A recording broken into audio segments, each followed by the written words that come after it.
Episode 12, The Weight of the Living. The silence after Master Luong finished speaking was heavy. For a moment, even Master Luong himself could not maintain his habitual composure.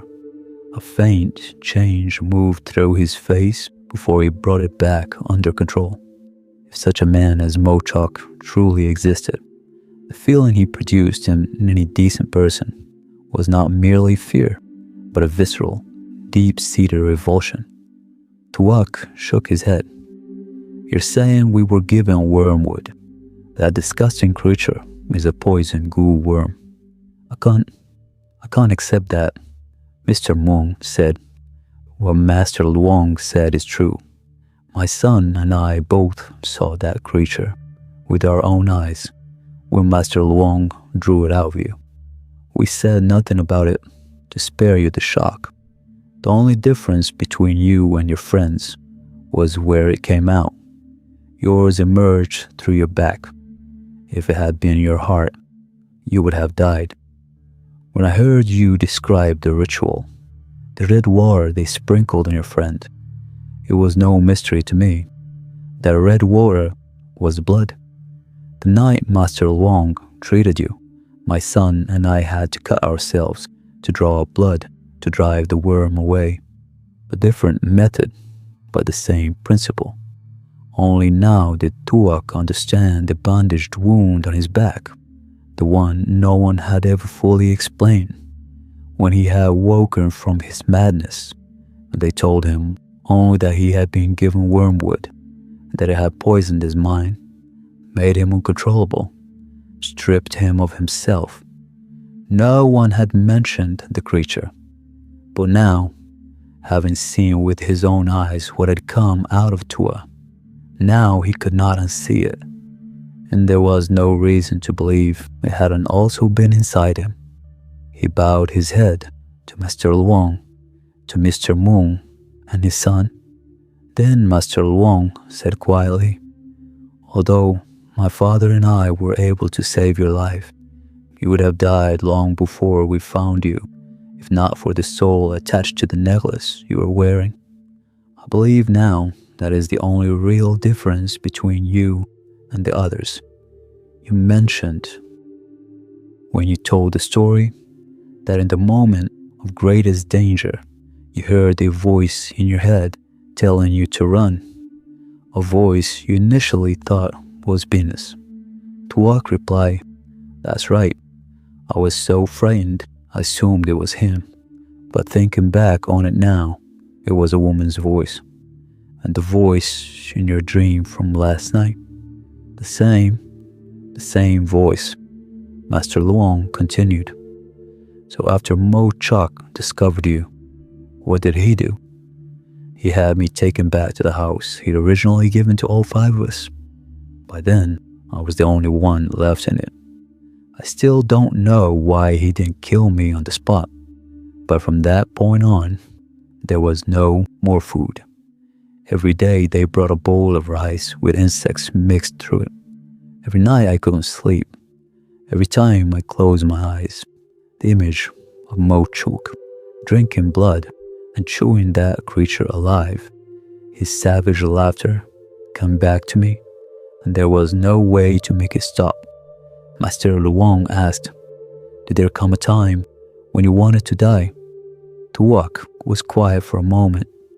"Yes, of course there was. But the 5th night, after witnessing the ritual, I had reached the limit of what I could bear. My friends were dead. I would die next. The obsession never left my eyes, and there was nothing I could do to erase it. So I chose to end it myself.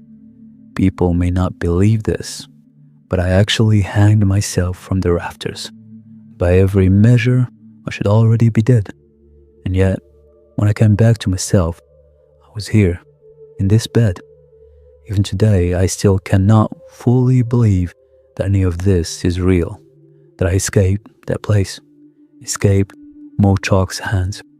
Master Luong understood. He had carried something similar for far longer. His own darkness was different but equally patient. The smell of blood, the eyes of people who had died at his hands, a past that appeared without fail every night when the light went out. He did not say this aloud. Instead, he watched as Tuak slowly pressed his face into his palms, and the tears came, quietly at first. Then, without restraint, holding the necklace in his cupped hands, Tuak sobbed, "It's her." It was her voice. "You're right. It was the soul of that girl who saved my life. The voice I heard in the dream, and the voice I heard at the end of that rope, they were the same." She said, "Don't die. Run away from here." Tuak's story paused there. Master Luong now understood the last piece, why Tuak had been infected with a poison goo worm, and yet somehow survived and stumbled out of that forest alive. That night, Tuak cried for a long time. He cried for his friends, for the greed that had destroyed all of them, and for the question that would not leave him alone. Is there any way to correct what was done? Mr. Moon and Fen told him again and again that none of this was his fault. The rooster crowed before it was done. Tuak cried until the chairs were spent, and then he slept. Fen slept soon after. Mr. Moon busied himself quietly putting the room back in order, reminding himself that today, or rather this morning, Ms. Hong and her daughter would be arriving to stay for a few days while Master Luong worked to help little Hien escape the curse of the Cha people. Master Luong stood alone in the wide courtyard, his face raised to the fading stars. No one could say what he was thinking, but since the moment Tuak had finished speaking, his heart had been full of his wife and children and of his master. Was it really going to end here? A soft sound behind him. Mr. Moon set a pot of hot tea and a plate of small cakes on the table, then stepped out to stand beside Master Luong. "You have something troubling you."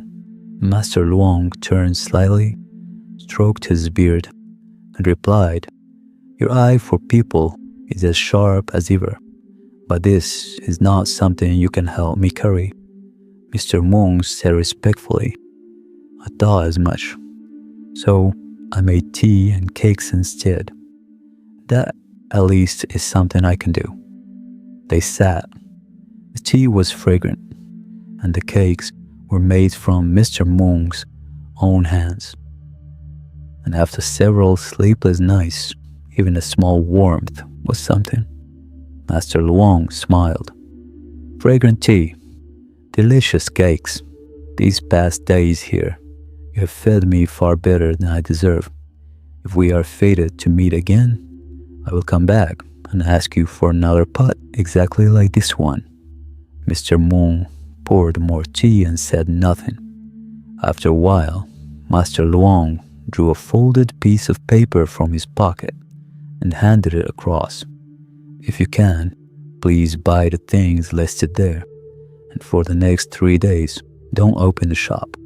I will cover the cost on any losses." Mr. Moon read it over. "Basil, sage, hyssop, and other herbs.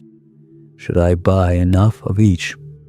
"Enough of everyone without exception. These are the herbs for overcoming Hyen's curse. Also, the room you've been preparing for Ms. Hong and her child needs to be wiped down with ginger-infused alcohol before they set foot inside.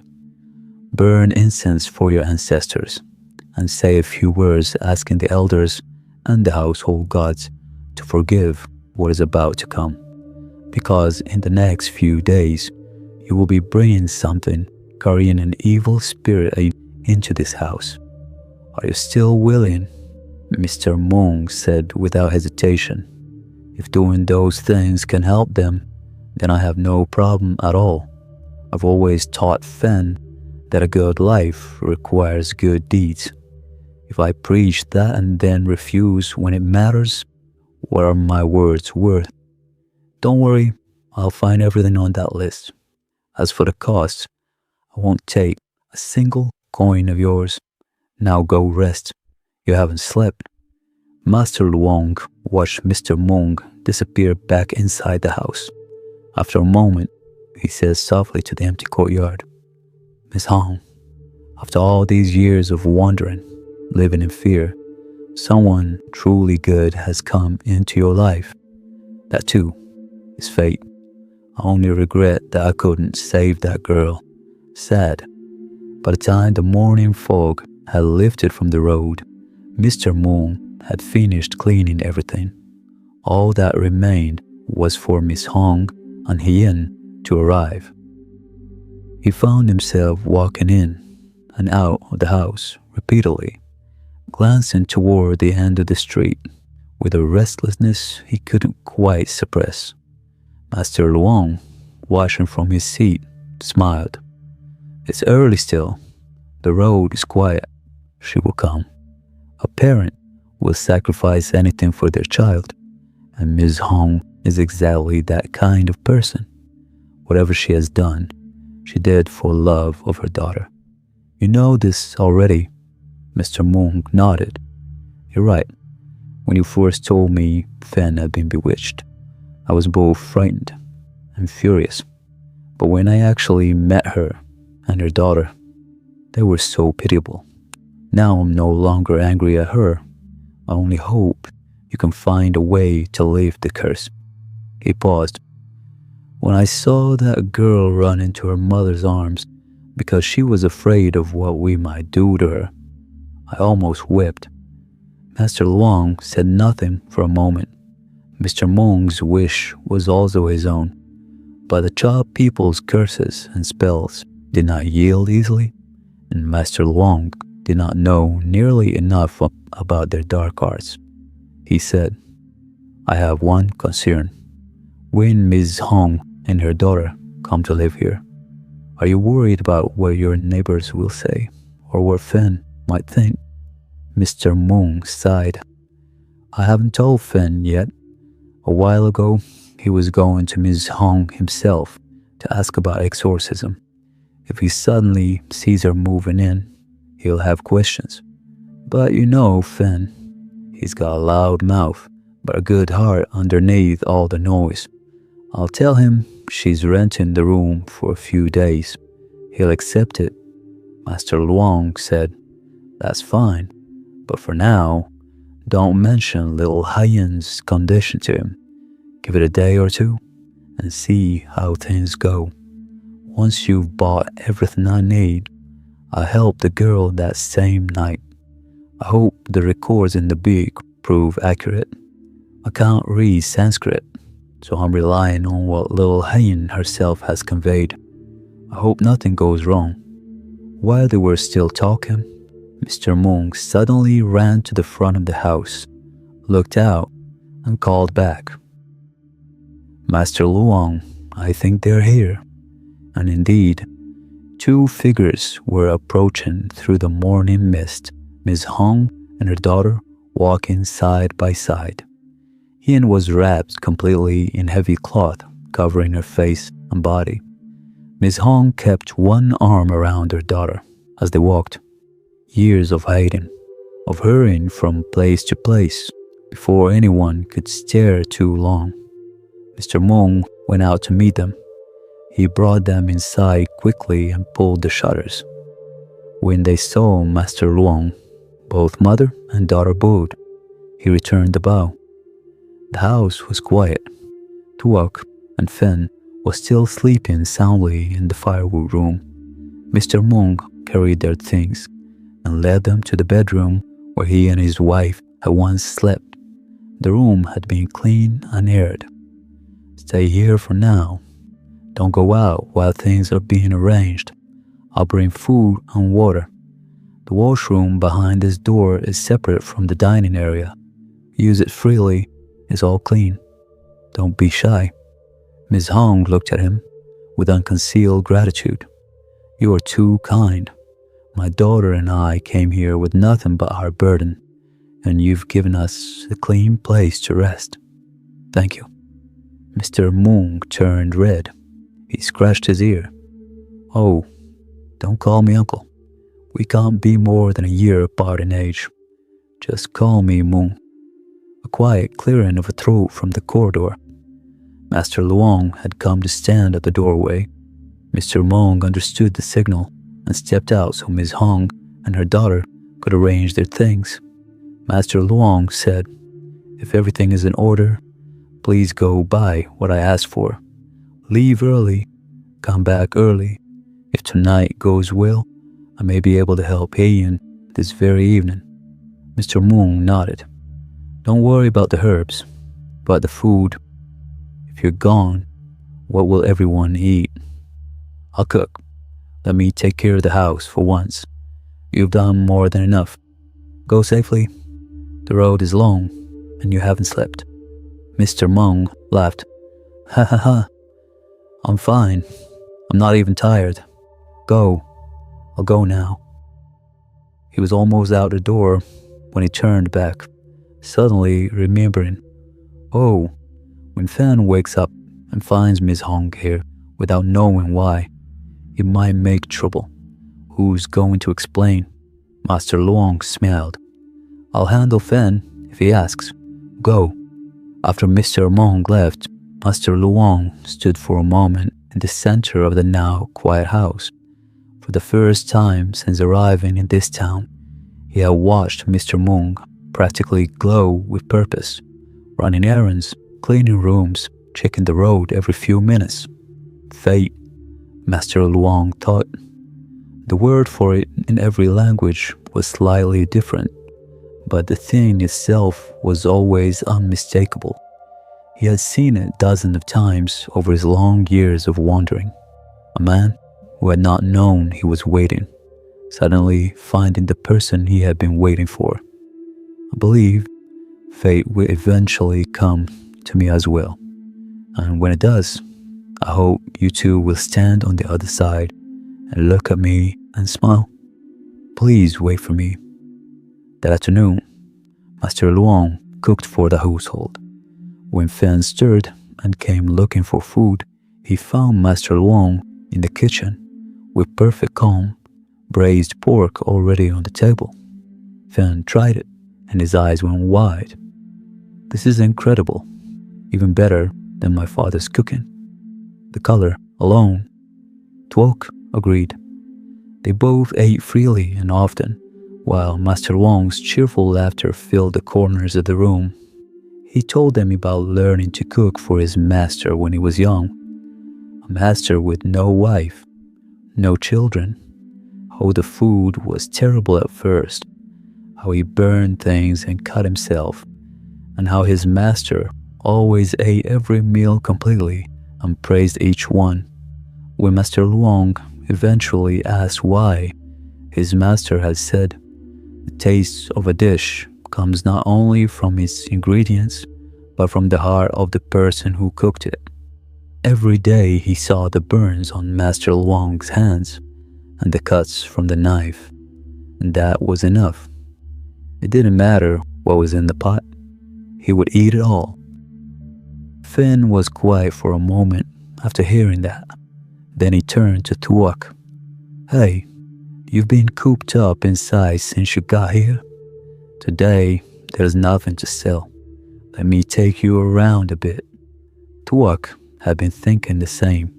He had no memory of what he had done during his long madness. Only what Mr. Moong and Finn had told him. He did not blame his wife. Anyone in her position would have done the same.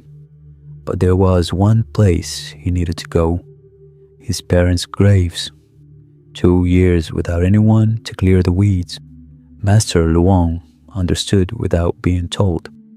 Finn is right. You were born and raised here. After everything you've been through, it's time to find yourself again.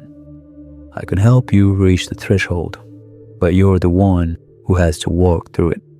They packed a grass sickle and a machete, along with some food for the road. Master Luong watched them go, then turned back inside. Now with the house quiet and Finn away, he would have the time to help little Hien face what she was carrying. At the same time, in old Jian's village, Bao was loading a faded military backpack. Old Sheng crossed his arms and watched. You've barely recovered, and you're already looking for ways to get yourself killed. I never should have cured that jungle fever so quickly. Bao grinned. You wouldn't take it back, even if you could. Besides, I'm completely fine. Sitting still makes me feel like I'm rotting. Old Zheng shook his head. A year, Bao. Nearly a year of searching, and what have you found? Look at your face in the mirror. You're thin. You're worn out. I like you. Everyone here likes you. That's why I'm saying this. That force will kill you. Bao set down the pack.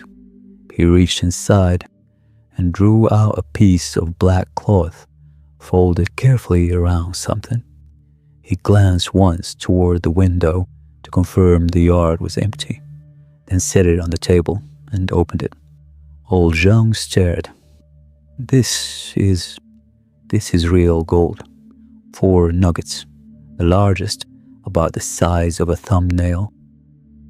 The others smaller, all genuine. Bao said, I found this in the forest, in the stream bed, lying among the pebbles. So if you say I've discovered nothing in nearly a year, that isn't quite accurate. Old Zhang frowned. It still doesn't confirm anything. No, but it confirms that the legends aren't entirely invented. The stories say that gold begins to appear when you approach the devil's village, scattered openly, hidden in rock. This is evidence of those stories. The village is real. I just need to go a little further. When did you find it? The afternoon before I came down with the jungle fever. I pushed deeper into the forest than I had before. The fog makes orientation nearly impossible. There's something in there that interferes with compasses, with watches. The deeper you go, the stronger it becomes. But I came to a stream unlike any I'd seen. I was washing my face when I found the gold. Getting back nearly killed me.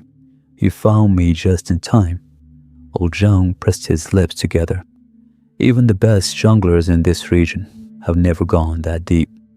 And you, I know. And I know the risk. But I am also a geologist. How could I walk away from a place like that? Old Zhang, I won't be reckless. I've been given a second life. I know that. I'm not going to waste it. There are people still waiting for me. Old Zhang looked at the light in Bao's eyes for a long moment. Then he turned without another word and went to the corner of the room, where he picked up a small cloth bag and carried it back. Take this. Bao opened it. Medicine for snakebite. An ointment to apply to the skin before entering the forest.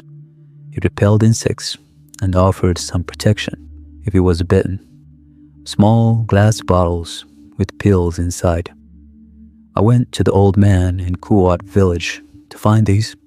It took me a day. Bao went quiet. Old Zhang always told him not to go. Old Zhang always prepared him to go anyway. Thank you. You're too good to me. Old Zhang stood and turned his back, his voice gruff. Just come back alive. If something happens to you, the children here would cry and blame me. It's almost afternoon. Eat dinner and rest. Leave at first light tomorrow. And keep the gold between us. Don't tell anyone else about it. I won't. I promise. Old Zhang said nothing more and went out to his unfinished work. In the doorway, his back to Bao. Bao caught a glimpse of him exhaling slowly and shaking his head. Something sad in the set of his shoulders. And then he was gone. It had been expected that Mr. Meng would be back by early afternoon. He returned just before 5. Master Luong had been moving in, and out of the doorway for hours, watching the road. The journey to the district market was long and involved a stretch that went around the mountain. Still, after 2 sleepless nights and a full day of walking in uncertain weather, Master Luong had begun to quietly worry. When Mr. Mung's silhouette finally appeared at the gate, a loaded basket on his back, Master Luong breathed again. "Boss, you had me worried. I've been waiting since early afternoon." Mr. Mung came inside, set down the basket, grabbed a fan, and drank an entire glass of water in one swallow. "No trouble on the road. One of the herbs wasn't in the market, so I had to track down the seller's house. Took extra time, but I found everything." "Oh, where is Fen?" "I haven't heard him." Master Luong checked through the herbs Mr. Mung had brought back. He went out with Tuok at noon to visit his parents' graves.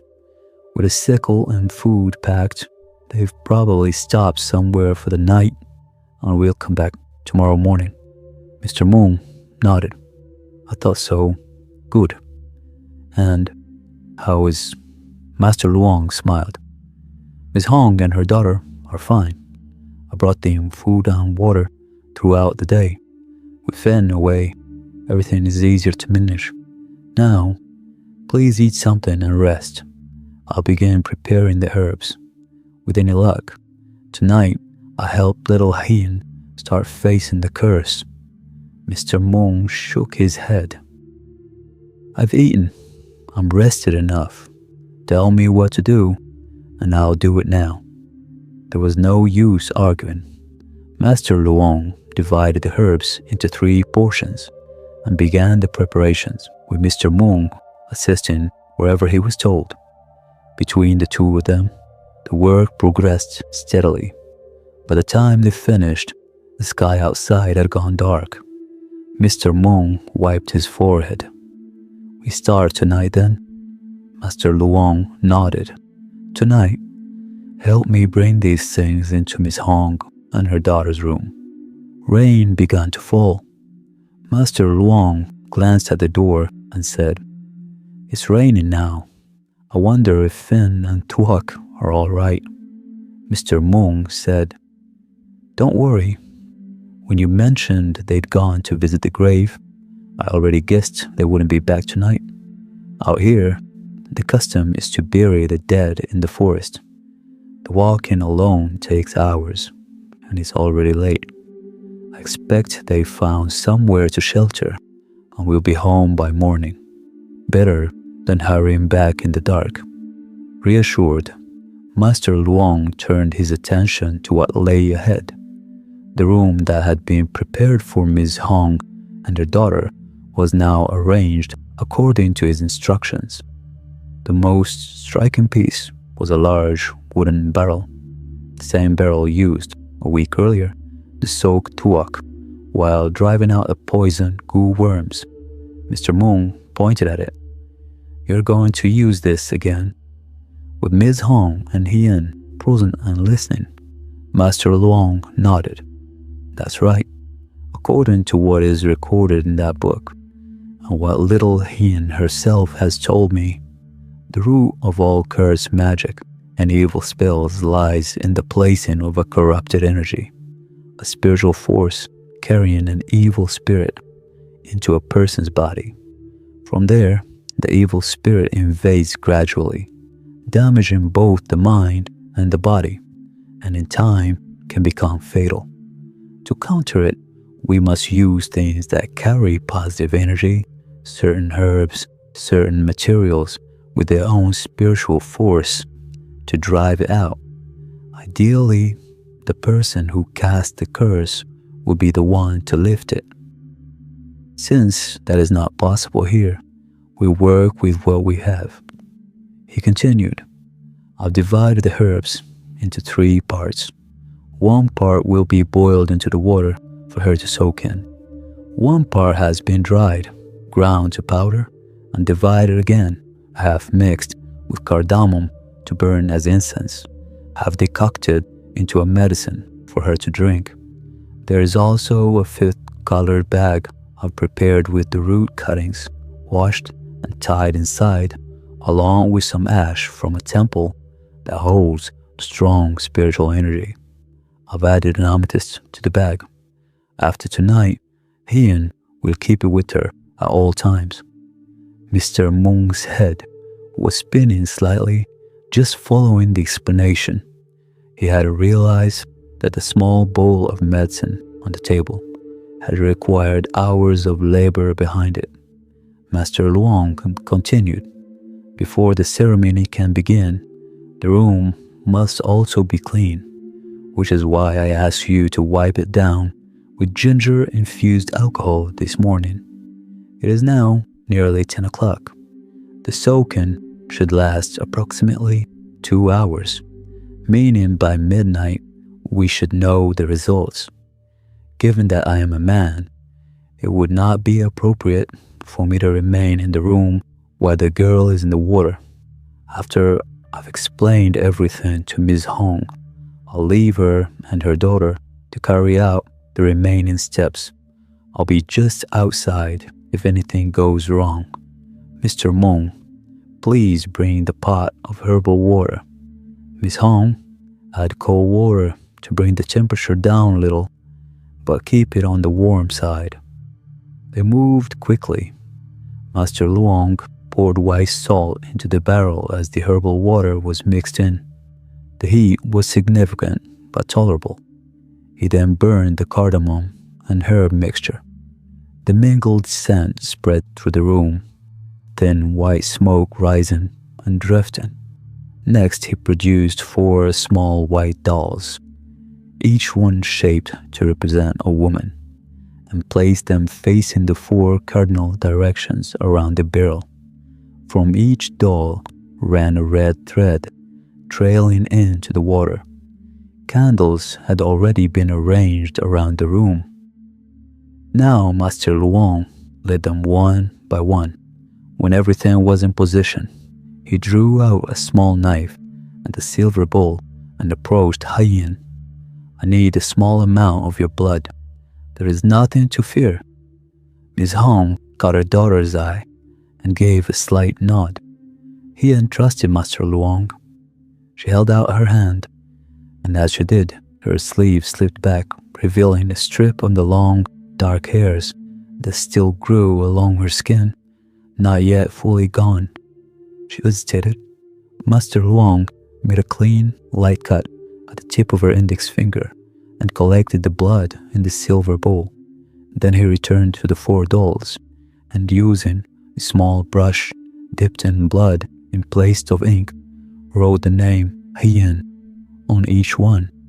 These 4 dolls are made from wheat flour. They face east, west, south, and north, with little Hien as the center. The red threads connect her to each doll. The purpose is to draw the evil energy away from her body, to absorb and collect the corruption that the curse brings, and reduce the force of it working against her. He gave Hien the bowl of medicine to drink, then turned to Mrs. Hong. "After your daughter enters the water, tie these 4 red threads to her wrists and ankles. Light all the candles I've arranged. If any candle goes out, relight it immediately. Do not let all the candles go dark at once during this ceremony." Ms. Hong committed every word to memory. Master Luong looked at Hien. "During the soak-in, unusual sensations will come. Heat and cold both, shifting and unpredictable. But no matter how uncomfortable it becomes, you must endure until midnight. Do not give in. The evil spirit that was placed inside you draws its strength from your fear and your guilt. To drive it out, you need to hold on to what is good. Positive thoughts, positive feelings. Think of things that make you happy. Think of what you want. Do not be afraid. Do you understand?" He nodded, her eyes steady. The candles were lit one by one. At 10 o'clock, Master Luong told Mr. Mung to step out. He undressed and stepped into the barrel of herb-scented water, and Miss Hong knelt beside her, tying the 4 red threads to her daughter's wrists and ankles, connecting them to the 4 dolls around the rim. The water was very hot. He pressed her teeth together and bore it. After a few minutes, she began to adjust. For the first 20 minutes, nothing happened. The heat and the herbal fragrance were almost soothing. The candles burned steadily. Nothing stirred. And then, as time passed, something began to change. Ian grew uncomfortable, then restless, then frightened without any visible cause. The water had not cooled, but she was shivering violently, her teeth chattering. Cold. I'm so cold. There was no wind, and yet, across the room, 2 candles began to flicker, as if breath were moving over them. One was extinguished. Miss Hong ran and relit it. Another went out. Then 2 more. Miss Hong moved from one to the next, lighting each one before moving to the next, but the numbers kept climbing. The candles burned and were extinguished and were lit and went dark again in an unpredictable rhythm. Inside the barrel, Ian had switched from cold to heat, fiercely, without transition, and her expression had grown tight with the effort of endurance. Standing outside the door, Master Luong spoke through the wood. Hold on. Keep going. Don't let go. Think of the things that make you happy. Think of what you want. The evil spirit feeds on your fear. If you let the fear take you, it will swallow you whole. But it cannot take you unless you let it. You're stronger than it. You've always been stronger than it. Ian heard him through the din of heat and cold and the dying candles. She closed her eyes. She thought of good things. Slowly, then steadily, the wild shifts in sensation began to ease.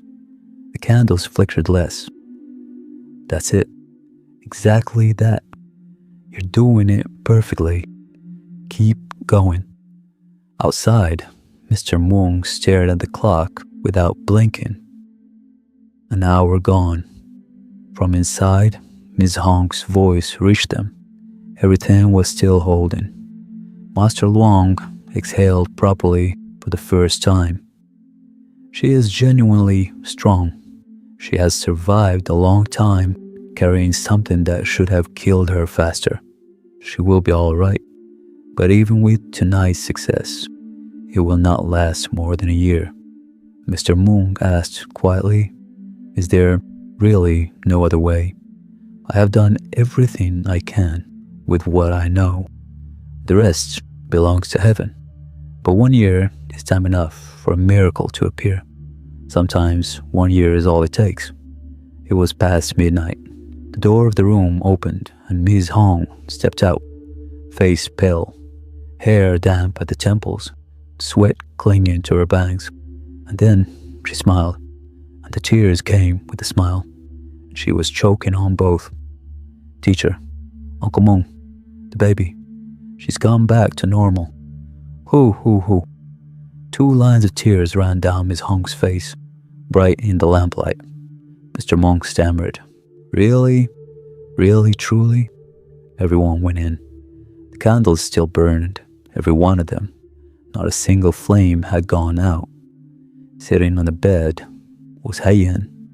She had changed into a fresh set of clothes, ordinary clothes, not the heavy wrappings that had covered her from head to foot for 3 years. She looked up at Master Luong and sobbed, stretching her arms forward. Thank you, teacher. I cannot believe that I would ever see this day. Master Luong looked at her and smiled. A quiet, genuine thing. Mr. Mung rubbed his eyes. He rubbed them again. Before him was not the terrifying, shrouded figure he'd first encountered. Before him sat a young woman, a delicate face, round eyes still full of tears, but the tears were happiness. The long, dark hairs that had covered her wrists and ankles were gone. Mr. Moon hesitated. Are you truly Hyan? Ms. Hong pressed her hands over her face. It's her. 3 years. 3 years, and tonight I can look at her beautiful face again. Hyan, I'm sorry, my darling. I'm so sorry I couldn't protect you from all of that. Master Luong said gently to Mr. Moon, don't look so astonished. From the very beginning, I knew she was beautiful. Mr. Moon replied, that means you have abilities I can only dream of. I am just a man. How could I see past what was in front of me? Master Luong shook his head slightly and smiled at Ms. Hong. I am also just a man, but a beautiful mother must have a beautiful daughter. Ha ha ha, I'm joking. What matters is that the ceremony succeeded, and more successfully than I dared hope. This gives me cause for some optimism. Mr. Moon asked, what do you mean? Master Luong approached the bed and gave Hyan the 5-colored talisman to wear around her neck. He held her wrist gently and felt her pulse. Her health is stable for now. The evil energy from the curse has been significantly reduced, but this is only a suppression, achieved through positive herbs and the spiritual energy held in the amulet. The curse itself has not been broken at its root. For a time, it cannot haunt her, but the root remains. Mr. Moon, impatient. But the hope? You said there was hope. What is it? The fact that the ceremony succeeded in a single attempt. At first, I thought we may need 2 or 3 days of treatment. What we see tonight, her return into herself, tells me something. The curse that her father placed on her may not yet have reached its full and most vicious strength. Perhaps the man who cast it has not fully developed his power.